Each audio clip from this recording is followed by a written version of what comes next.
Kenalin, nama aku Fadia. Nama aku Najla. Nama aku Anjani. Dan kita lagi ada di Mandala Waksit. Jadi keberadaan kita di sini, kita bakalan ngasih tahu atau ngasih unjuk kalian tentang ada apa aja sih di museum ini. Nah, kira-kira ada apa aja sih yang bakalan kita jelasin di video kita kali ini? Jadi di video kita kali ini kita bakal ngejelasin tentang APRA, Long March, dan DITII. Nah, ikutin keseruan kita ya. Selamat menyaksikan. Hai, Najla di sini. Selamat datang di Museum Mandala Wangsit. Sekarang kita ada di gerbang depannya. Di sebelah kiri ada tulisan Museum Mandala Wangsit seperti yang kita lihat, dan sebelah kanan ada keterangan dari Mandala Wangsit itu sendiri. Oke, sekarang kita masuk ya. Ada pos satpam, ada pujasera, terus ada aturan tamu wajib lapor ya, bisa dilihat. Terus, ada apa ini guys? Nah, ini sekarang lebih jelas. Wow, namanya meriam PSP guys. Beratnya 380-an kilogram ya, dan asalnya dari Australia. Oh my god. Oke, udah dulu lihat-lihatnya. Sekarang kita ke gedung yang paling di tengah ini ya, yang ada di sebelah kanan. Nah, sekarang di sebelah kiri itu ada sesuatu ya. Di depannya tuh ada nama-nama, mungkin tentara kali ya, atau orang-orang yang berjasa di sini. Dan kemudian kalian bisa lihat di kanan. Tada! Ini dia, Mandala Wangsit.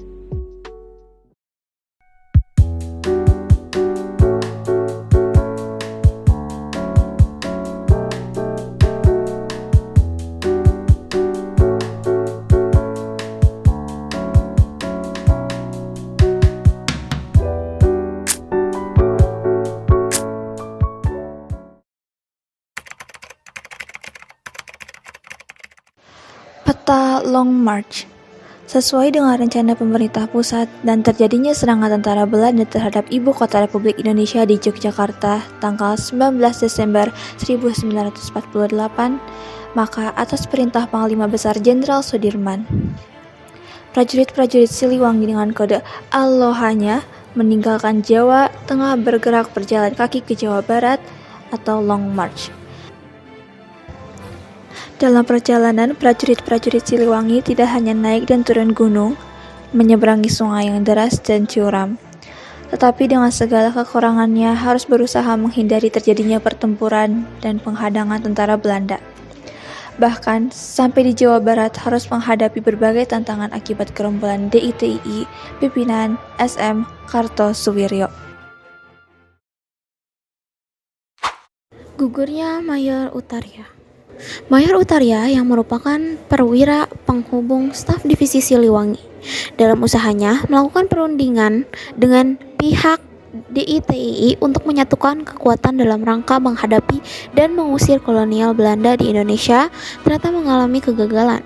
Bahkan Mayor Utaria bersama 2 orang pengawalnya dibunuh dengan keji dan kejam di daerah Cidugalen, Tasikmalaya pada awal 1949.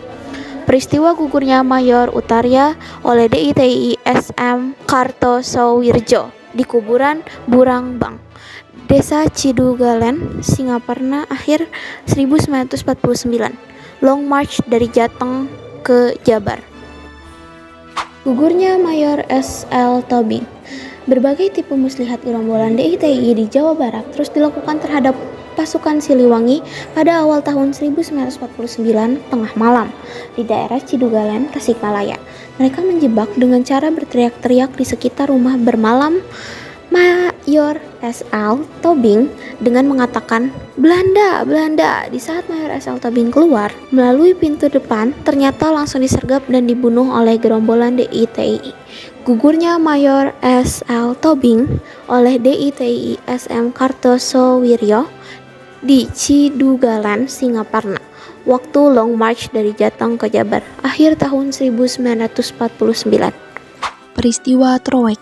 Berbagai macam sabotase dan teror dilakukan oleh gerombolan DITII di Jawa Barat yang dipimpin oleh SM Kartosuwiryo. Salah satu teror tersebut adalah aksi terhadap kereta api yang ditumpangi oleh rakyat, yang menyebabkan kereta terguling di sekitar Trowek, Priangan Timur. Peristiwa peracunan. Gerombolan DITII pimpinan SM Kartosuwiryo memang benar-benar memusuhi dan tidak menghendaki pasukan Siliwangi berada di Jawa Barat kembali. Pada tanggal 17 Februari 1949, pihak DITII mengadakan pesta besar-besaran untuk menjebak pasukan Siliwangi dengan mengundang pasukan TNI, khususnya anggota Peleton Suparman di Cijurei. Pada saat itu, anggota pasukan yang sedang mengalami malapetaka akibat makanan dan minuman yang beracun, tiba-tiba disergap dan diserang oleh gerombolan DITII sehingga jatuh korban dan tertawan oleh musuh. Gambar peristiwa peracunan terhadap pasukan TNI Siliwangi Yon Sudarman di Banjar Selatan oleh DITII SM Kartosuwiryo waktu Long March dari Jateng ke Jabar awal tahun 1949. Operasi anti-gerilya dengan unsur TNI AD Siliwangi bersama-sama dengan OKD, Organisasi Keamanan Desa, berusaha mengepung dan menghancurkan gerombolan DITII di Jawa Barat yang melakukan perampokan dan pembakaran rumah-rumah rakyat. Pangdam 6 atau SLW Majen TNI IAJ sedang memberikan petunjuk operasi Bratayuda penumpasan DITII. Operasi Bratayuda yang dengan sistem pagar betisnya berhasil menumpas gerombolan DITII Kartosuwiryo di Gunung Geber, Majalaya. Nah, operasi pagar betis adalah operasi militer Indonesia untuk mengakhiri pemberontakan DITII di Jawa Barat yang dipimpin oleh Kartosuwiryo dengan mengepung markas pemberontak di Gunung Geber. Dalam operasi ini, TNI yang dipimpin oleh Divisi Siliwangi mengepung wilayah-wilayah yang menjadi basis kekuatan DITII dan membatasi ruang gerak mereka.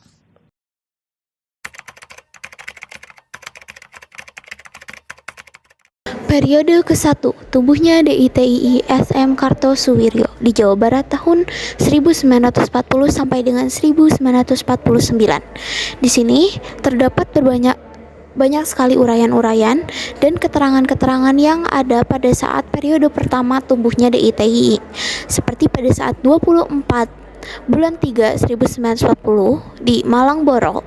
Uraiannya, SM Kartosuwiryo memimpin rapat komite pembela kebenaran Partai Serikat Islam. Keterangan mengakibatkan perpecahan di dalam PSII. Lalu dilanjut pada 1940 sampai dengan 1944, zaman Belanda dan Jepang di Malangboro. SMK mengembangkan pengaruhnya di dalam pesantren yang dinamakan Institut Supah, membentuk kader DITII yang memasukkan kader-kadernya ke dalam pendidikan militer Jepang, Heiho dan Peta. Misalnya ada Dejan Delane, Ateng Jalene, Setiawan, dan Oni. Lalu dilanjut selanjutnya pada bulan 2 1948 sampai dengan 22 bulan 2 1948, kurang lebih 35.000 orang pasukan Siliwangi hijrah ke Jawa Tengah atas instruksi pemerintahan pusat Republik Indonesia berdasarkan persetujuan Renville yang ada pada bulan 17 pada tanggal 17 bulan 1 1948. Kurang lebih 4.000 orang pasukan Sabilillah dan Hizbullah tidak turut hijrah, melainkan tetap di Jawa Barat, bermarkas pusat di Cupu di tepi sungai Citandui, Ciamis Utara. Lalu di tanggal 10 dan 11 bulan 2 1948 di Pangwekasan Cisayong, Tasikmalaya, SM Kartosuwiryo mengadakan rapat dengan tokoh organisasi Islam Masyumi dan Sabilillah. Hasil rapat yang pertama, membekukan Masyumi wilayah Jawa Barat. Yang kedua, membentuk Majelis Islam MI. Yang ketiga, membentuk Tentara Islam Indonesia. Dan yang terakhir, membentuk Badan Keamanan Negara BKN. Lalu dilanjut pada tanggal 1 bulan 5 1948 di Cijoho. Uraiannya mengadakan rapat dan hasil rapat itu membentuk Dewan Imamah, Dewan Menteri atau Kabinet yang diketuai oleh Kartosuwiryo. Lalu juga membentuk Dewan Fatus. Lalu pada tanggal 27 bulan 8 1948, uraiannya mempersiapkan Kanun Azazi atau UUD. Intinya, negara Islam Indonesia terbentuk Huriyah Republik yang diketuai oleh seorang imam. 2. Quran dan hadis sahih adalah hukum tertinggi. Lalu dilanjut pada tanggal 7 bulan 8 1949, Kartosuwiryo memproklamasikan negara Islam Indonesia di Jawa Barat. Lalu pada tanggal 30 bulan Oktober 1949, BKN mengeluarkan maklumat Komando Tertinggi Angkatan Perang Negara Islam Indonesia APNII nomor 1. Isinya 1. Membentuk Polisi Islam Indonesia. Yang kedua, membentuk Barisan Rakyat Indonesia Baris. Yang ketiga, Pahlawan Darul Islam PADI PADI kemudian dilebur menjadi TII. Berikut adalah statistik untung rugi dan aktivitas kita dan DITI di Koda 4 Siliwangi tahun 1959 sampai 1962. Kesatuan Tugas Operasi Bratayuda dengan strategi pagar betisnya melibatkan unsur-unsur bersenjata bersama-sama rakyat yang setia kepada proklamasi dan pemerintah resmi Republik Indonesia dalam melaksanakan penumpasan dan penghancuran gerombolan DITII Kartosuwiryo di Jawa Barat.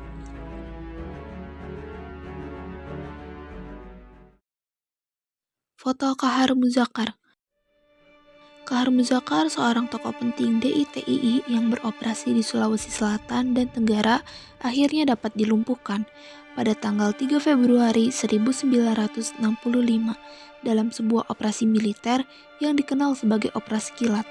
Kahar Muzakar berhasil ditembak mati oleh Kopral Ili Sadeli, anggota dari Peleton 1, Kompi Batalion 330 Kujang 1 Siliwangi.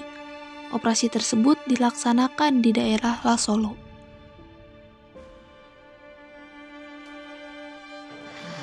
Kepala Staf Markas Besar TKR, Letjen Urip Sumoharjo, mengumumkan pembukaan Akademi Militer Yogyakarta, yaitu 31 Oktober 1945. Akademi Militer Jogja dibuka pada 31 Oktober 1945, Kesatrian di Kota Baru, Yogyakarta. Lalu setelah dijelaskan tentang pembentukan MA Yogyakarta, dilanjutkan dengan peristiwa gerilyawan yang mana MA Yogyakarta ikut turut andil dalam peristiwa Long March. Pada tahun 1948 sampai 1949, gerilyawan MA Yogya ikut Long March Divisi Siliwangi dari Yogyakarta ke Jawa Barat. Guna melaksanakan Perintah Siasat Nomor 1 Tahun 1948 dari Panglima Besar Jenderal Sudirman, maka pasukan Siliwangi berlong march dari Jawa Tengah kembali ke Jawa Barat. Batalion Kala Hitam atau Siliwangi bergerak dari Yogyakarta menuju Cibanggala, Cianjur Selatan, Jawa Barat. Komando Peleton 3 Kompi 1 Yon Kala Hitam adalah Kadet MA Yogya, yaitu Vandrik Cadet Rawono, dan membangun markas Peleton 3 di Pasir Bedil, dekat gerbong pembatasan Cianjur Sukabumi. Bergabung pula Vandrik Cadet atau Letnan Muda Dadang Kadarisman. Lalu pada tanggal 19 Desember 1948, pasukan para Belanda mendarat di Bandar Udara Mugowo untuk menyerbu Yogyakarta. Pasukan TNI menyingkir keluar kota dan memulai perang gerilya. Sebagai perwira remaja dan taruna MA Jogja, bergabung dengan pasukan Siliwangi Long March ke Jawa Barat.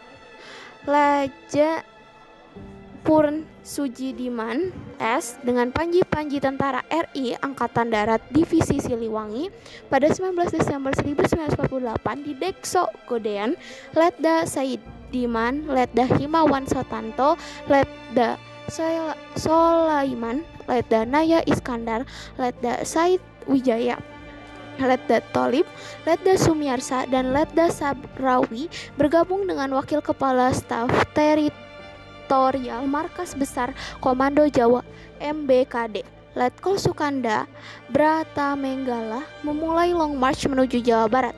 Di Rancah Ciamis Utara, Letda Sujidiman, Letda Himawan Sotanto, dan Letda Moj Tholib berpisah dari MBKD dan bergabung dengan Batalion Nasuhi. Lalu di sini juga terdapat perwira remaja dan taruna MA Yoga yang bergerilya di Jawa Barat 1948 sampai 1949 melaksanakan perintah siasat nomor 1 tahun 1948 dari Panglima Besar Jenderal Sudirman. Maka pasukan Siliwangi Long March kembali di Jawa Tengah ke Jawa Barat. Para perwira remaja dan taruna MA Yogyakarta juga bergabung dalam Long March Siliwangi ini. Dan terdapat beberapa nama-nama yang mengikuti peristiwa Long March Siliwangi ini. Lalu mereka mendapatkan Satya Lencana Perang Kemerdekaan II. Alumni MA Jogja dalam penumpasan pemberontakan DITI Kartosoewiryo di Jawa Barat 1949 sampai 1962. Pemberontakan Darul Islam Tentara Islam Indonesia atau yang kita kenal sebagai DITI pimpinan SM Kartosoewiryo berlangsung selama 13 tahun mulai dari tahun 1949 sampai dari 1962 di wilayah Jawa Barat. TNI mengerahkan pasukan tidak hanya satuan Siliwangi, namun juga satuan-satuan lain di luar Jawa Barat. Mulai tahun 1961 digelar Operasi Pagar Betis dengan kekuatan inti. Yonif 328 atau Kujang II, Siliwangi, di bawah Mayor Sudarman Banuarli atau alumnus MA Angkatan 1 dengan dukungan Yonif 310, Yonif 313, Yonif 311, Yonif 315, dan Korem 8 atau Surya Kencana. Pada 14 Juni 1962, Operasi Pagar Betis berhasil menangkap SM Kartosoewiryo, pimpinan DITI di Gunung Geber. Penangkapan dilaksanakan oleh Kompi C, Yonif 328 atau Kujang II, pimpinan Letda Suhanda, dan Komandan Batalion 328 atau Kujang II, Mayor M. Sanif. Para alumni MA Jogja yang ikut menumpas pemberontakan DITI atau Kartosoewiryo mendapatkan Satya Lencana Gerakan Operasi Militer 5 atau GOM 5. Pasukan TNI mengejar gerombolan DITI atau Kartosoewiryo di wilayah Gunung Guntur, Jawa Barat, Februari 1991. Gerombolan Kartosoewiryo beroperasi di Jawa Barat selama 13 tahun dari 1949 hingga 1962. Alumni MA Yogya dalam operasi penumpasan pemberontakan Republik Maluku Selatan 1950 sampai 1963. Selama periode tersebut, Republik Maluku Selatan mengalami serangkaian pemberontakan yang memerlukan tindakan tegas dari pihak TNI. Untuk menumpas pemberontakan ini, TNI membentuk grup 2 yang dipimpin oleh Letkol Slamet Rijadi. Grup ini terdiri dari beberapa batalion, termasuk Batalion 352 Siliwangi, Batalion Worong, Batalion Klaprot, Batalion Makmur, dan Batalion 3 Mei. Salah satu tujuan utama operasi ini adalah menangkap Presiden RMSDR Somokil. Untuk mencapai tujuan tersebut, pada Mei 1963, Komando Taktis 3 Siliwangi mengerahkan Brigif 115 Tirtayasa di bawah Komando Letkol dengan kekuatan unit 310, Yonif 315, dan Yonif 320. Dalam operasi penumpasan pemberontakan RMS ini, beberapa alumni MA Yogya turut berpartisipasi dan menunjukkan dedikasi mereka. Atas jasa mereka dianugerahi penghargaan Satya Bencana Gerakan Operasi Militer 3 atau yang disingkat dengan GOM 3. Penghargaan atas kontribusi mereka dalam operasi militer tersebut. Alumni Akademi Militer Jogja dalam penumpasan pemberontakan DITI atau Kahar Muzakar, Sulawesi Selatan 1951 sampai 1965.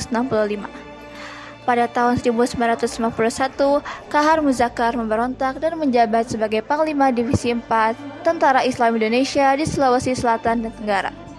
Selama 14 tahun, pasukan TNI beroperasi di Sulawesi Selatan untuk menumpas pemberontakan komplotan Kahar Muzakar, Andisel, dan D.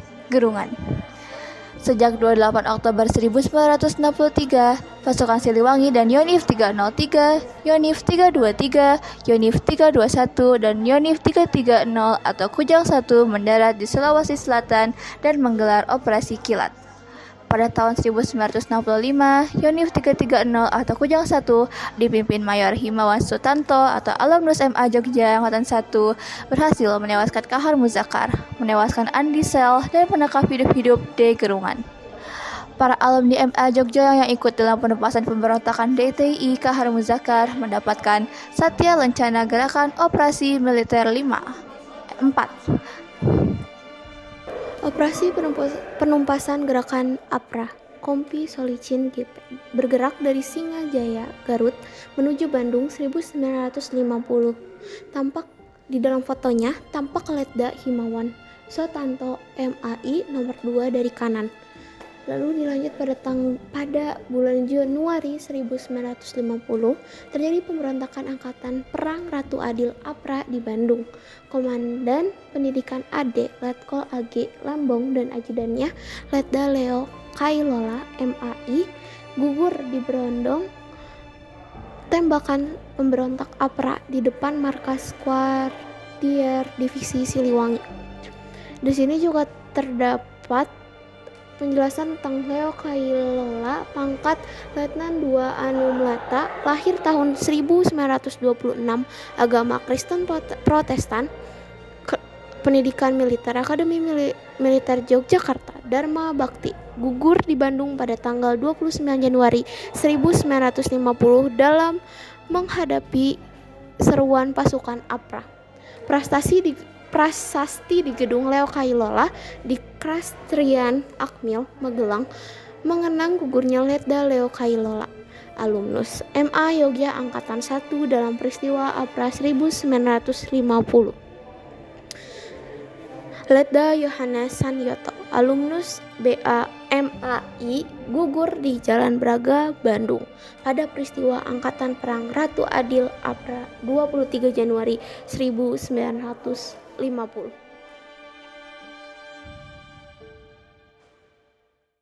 Oke guys.